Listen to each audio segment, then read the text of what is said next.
విశ్వంలో మొదటి నీరు ఎలా పుట్టింది? బిగ్ బ్యాంగ్ జరిగిన 100 నుండి 200 మిలియన్ సంవత్సరాల తర్వాత మొదటి స్టార్స్ పుట్టాయి. వీటి మాసెస్ మన సూర్యుడి మాస్ కంటే కొన్ని వందల నుండి వేల రెట్లు ఎక్కువగా ఉంటాయి. సో వెంటనే అంటే కొన్ని లక్షల సంవత్సరాలకే సూపర్నోవాగా మారి అంతమైపోతాయి. ఈ ప్రాసెస్ లో హైడ్రోజన్, హీలియం లాంటి తేలికపాటి ఎలిమెంట్స్ ఫ్యూజన్ జరిగి కార్బన్, ఆక్సిజన్, ఐరన్ లాంటి బరువైన ఎలిమెంట్స్ పుట్టాయి. ఈ ప్రాసెస్ ని న్యూక్లియోసింథసిస్ అంటారు. ఇలా హైడ్రోజన్ మరియు ఆక్సిజన్ కలిసి విశ్వంలో మొదటి నీరు పుట్టింది. అయితే పాపులేషన్ 3 స్టార్స్ 2 రకాలుగా అర్థమవ్వచ్చు. మొదటిది కోర్ కొలాప్స్ సూపర్నోవా. మన సూర్యుడి కంటే 5 నుండి 10 రెట్లు భారీగా ఉన్న స్టార్స్ ఫైనల్ స్టేజెస్ లో సొంత గ్రావిటీని తట్టుకోలేక లోపలికి కూలిపోతుంది. ఇలా మధ్యలో ఉన్న కోర్కి తగిలిన లేయర్స్ బయటికి చెదిరిపోతాయి. ఈ లేయర్స్ నే సూపర్నోవాగా చూస్తాం. పెయిర్ ఇన్స్టెబిలిటీ సూపర్నోవా కొంచెం కాంప్లికేటెడ్ గా ఉంటుంది. సో సపరేట్ వీడియోలో డిస్కస్ చేద్దాం. ఇలా సూపర్నోవా లేయర్స్ లో ఉన్న కెమికల్స్ అంతరిక్షంలోకి విసిరివేయబడతాయి. విశ్వం మొదటి స్టేజెస్ లో ఎక్కువగా హైడ్రోజన్ ఉంటుంది. సూపర్నోవా ద్వారా వచ్చిన ఆక్సిజన్ కలిసి నీరు పుట్టి ఉండాలి. అలానే పాపులేషన్ 3 స్టార్స్ యొక్క సూపర్నోవే నుండి బయటికి వచ్చిన లేయర్స్ చాలా దట్టంగా ఉంటాయి. సో వాటిల్లో ఉన్న కెమికల్స్ అన్ని కొన్ని కాంతి సంవత్సరాల దూరంలో కాన్సంట్రేట్ అయి ఉంటాయి. దీన్ని మాలిక్యులర్ క్లౌడ్ అంటారు. ఈ రోజుల్లో అనేక నెబులేని కనిపెట్టాం. సో మాలిక్యులర్ క్లౌడ్స్ కూడా అంతే కాని ఇంకా డెన్స్ గా ఉంటాయి. ఈ దట్టమైన మేఘాల్లో మళ్లీ స్టార్స్ పుడతాయి. ఒకవేళ ఈ ప్రాంతాల్లో ఎక్కువగా ఆక్సిజన్ ఉంటే నీరు ఫామ్ అవుతుంది. ఇది కొత్తగా పుట్టిన స్టార్స్ యొక్క ప్రోటో ప్లానెటరీ డిస్క్ లో చేరి రాతి గ్రహాలు, వాటి మీద భూమి లాంటి వాతావరణం సృష్టించొచ్చు. ఇలా చూసుకుంటే ఇప్పటి వరకు అనుకున్న దానికంటే విశ్వంలో నీరు ముందే పుట్టింది. అది కూడా చాలా ఎక్కువ మొత్తంలో పుట్టింది. ఇంత నీరు ఉన్నప్పుడు జీవం కూడా పుట్టే అవకాశం ఉంది. సో విశ్వంలో మనమే మొదటి జీవం అనుకోవడం కరెక్ట్ కాదు. అయితే కొన్ని స్టడీస్ ప్రకారం ఈ నీరు స్టేబుల్ గా ఉండకపోవచ్చు. అంటే స్టార్స్ నుండి వచ్చే రేడియేషన్, అవి సూపర్నోవాగా మారినప్పుడు పుట్టే షాక్ వేవ్స్ నుండి వచ్చే శక్తి నీటి ఫార్మేషన్ ని స్లోడౌన్ చేసి ఉండొచ్చు. సో నీరు పుట్టే కండిషన్స్ మరియు చెదిరిపోయే కండిషన్స్ మధ్య బ్యాలెన్స్ ని అర్థం చేసుకోవాలి. అందుకే ఆల్మా టెలిస్కోప్ దూరంగా ఉన్న గ్యాలక్సీస్ ని పరిశీలిస్తుంది. దీని ద్వారా బిలియన్ల కాంతి సంవత్సరాల దూరంలో ఉన్న గ్యాలక్సీస్ లో వాటర్ వేపర్ అంటే ఆవిరి, ఆక్సిజన్ ని గుర్తించాం. SPT-0311-58 అనే గ్యాలక్సీ బిగ్ బ్యాంగ్ జరిగిన 1 బిలియన్ సంవత్సరాల తర్వాత పుట్టింది. ఇదే మనం గుర్తించిన నీరు ఉన్న అతి దూరమైన గ్యాలక్సీ. దీన్ని కనిపెట్టిన తర్వాత విశ్వంలో ఇంకా లోతుగా చూశాం. అప్పుడు కొన్ని మాలిక్యులర్ క్లౌడ్స్ లో నీరే కాదు, ఆర్గానిక్ మాలిక్యూల్స్ ని కూడా గుర్తించాం. బిగ్ బ్యాంగ్ కి అంత దగ్గరగా ఆక్సిజన్, ఐరన్ లాంటి హెవీ ఎలిమెంట్స్ పుట్టడమే కష్టం అనుకుంటే జీవానికి బిల్డింగ్ బ్లాక్స్ అయిన మాలిక్యూల్స్ ని చూసి నేను కూడా షాక్ అయ్యా. దీన్ని బట్టి చూస్తే విశ్వం తన ఎర్లీ స్టేజెస్ లోనే జీవానికి కావాల్సిన కండిషన్స్ ని సృష్టించింది. వాటిని వాడుకోకుండా మనమే లేట్ గా పుట్టామనిపిస్తుంది. అయితే భూమి మీద నీరు ఇలాంటి మాలిక్యులర్ క్లౌడ్స్ నుండి వచ్చింది. బట్ డైరెక్ట్ గా భూమి మీద ఫామ్ అవ్వలేదు. సోలార్ సిస్టమ్ పుట్టిన తర్వాత కొన్ని అంతరిక్ష రాళ్లు మిగిలిపోయాయి. మాలిక్యులర్ క్లౌడ్స్ లో కొంచెం నీరు వీటిలో స్టోర్ అయింది. అగ్నిగోళంలా పుట్టిన భూమి మీద ఈ రాళ్లు పడ్డాయి. వాటిల్లోని నీరు భూమి కెమికల్స్ తో రియాక్షన్ జరిపి వాటర్ సైకిల్ రూపంలో ఇంకా ఎక్కువ నీటిని సృష్టించడం జరిగింది. అందులో మొదలైన జీవ ప్రక్రియలు ఈరోజు ఈ వీడియో నేను చేయడానికి, మీరు చూడటానికి దోహదపడ్డాయి. ఇప్పుడు HR 8799 లో ఉన్న పెద్ద గ్రహాల గురించి మాట్లాడుకుందాం. 4 భారీ గ్రహాల్ని ఊహించుకోండి.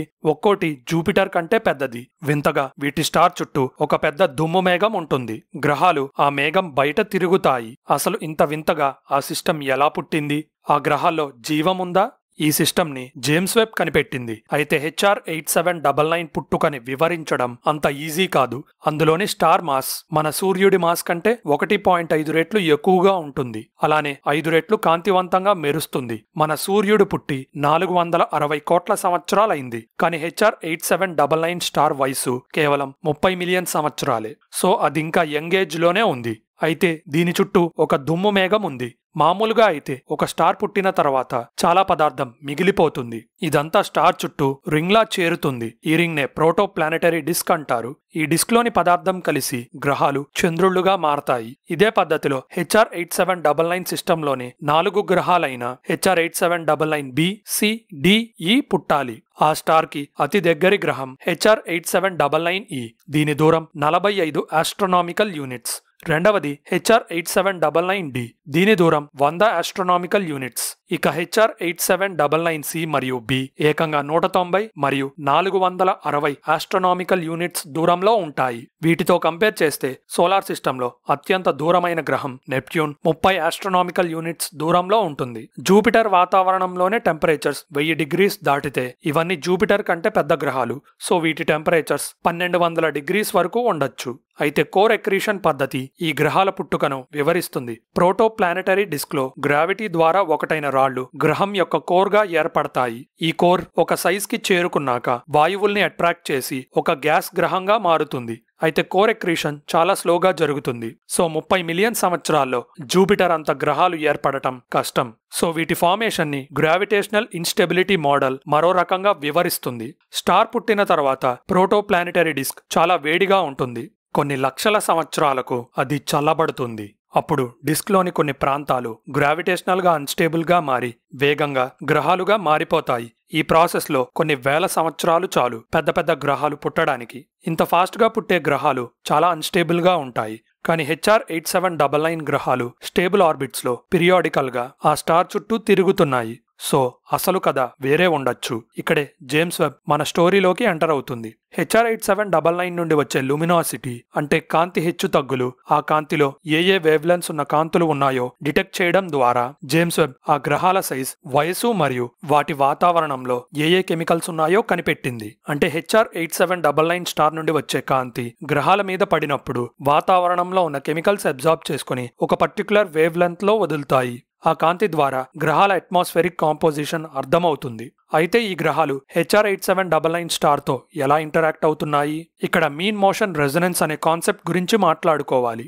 ఈ కాన్సెప్ట్ ప్రకారం గ్రహాల ఆర్బిట్స్ సింక్ లో ఉంటాయి. ఫర్ ఎగ్జాంపుల్, 2 గ్రహాలు 2:1 మీన్ మోషన్ రెజొనెన్స్ లో ఉన్నాయి అనుకుందాం.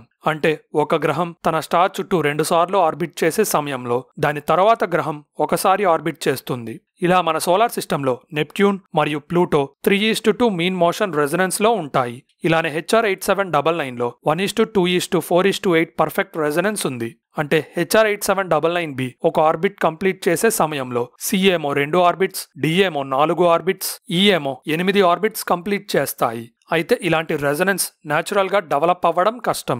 మేబీ అవి వేరే ప్రాంతాల్లో పుట్టి స్టార్ గ్రావిటీ వల్ల ఈ రెజొనెన్స్ ప్యాటర్న్స్ వ్యక్తపరిచే ఆర్బిట్స్ లోకి వచ్చి ఉండొచ్చు. అయితే వాటి వాతావరణాల సంగతేంటి? స్పెక్ట్రమ్ నుండి వచ్చిన రిజల్ట్స్ చూస్తే నీరు, అమోనియా, మీథేన్, కార్బన్ మోనాక్సైడ్ లాంటి మాలిక్యూల్స్ ఉన్నాయి అని అర్థమైంది. ఇక్కడ నీరు, మీథేన్ చాలా ఇంపార్టెంట్. వీటిని బయోసిగ్నేచర్స్ అంటారు. అంటే జీవం ఉందని చెప్పే సంకేతాలు. మన భూమి మీద జీవరాశులు ఆహారాన్ని జీర్ణం చేసుకునే సమయంలో మీథేన్ని వదులుతాయి. కానీ ఇది వేరే రియాక్షన్స్ అంటే అగ్నిపర్వత పేలుళ్ళు, మేఘాల్లో మెరుపుల ద్వారా కూడా పుట్టి ఉండొచ్చు.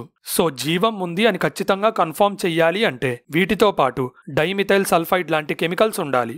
అయితే ఆ కెమికల్ని మరో గ్రహం మీద కనిపెట్టాం. అదేంటో తెలుసుకోవాలంటే ఈ వీడియో చూడండి. ఇలాంటి ఇంట్రెస్టింగ్ స్పేస్ వీడియోస్ చూడాలంటే మన ఛానల్ సబ్స్క్రైబ్ బటన్ నొక్కి బెల్ ఐకాన్ క్లిక్ చేయండి. ఈ ఇన్ఫర్మేషన్ అందరికీ రీచ్ అవ్వాలంటే వీడియో లైక్ చేయటం మర్చిపోకండి.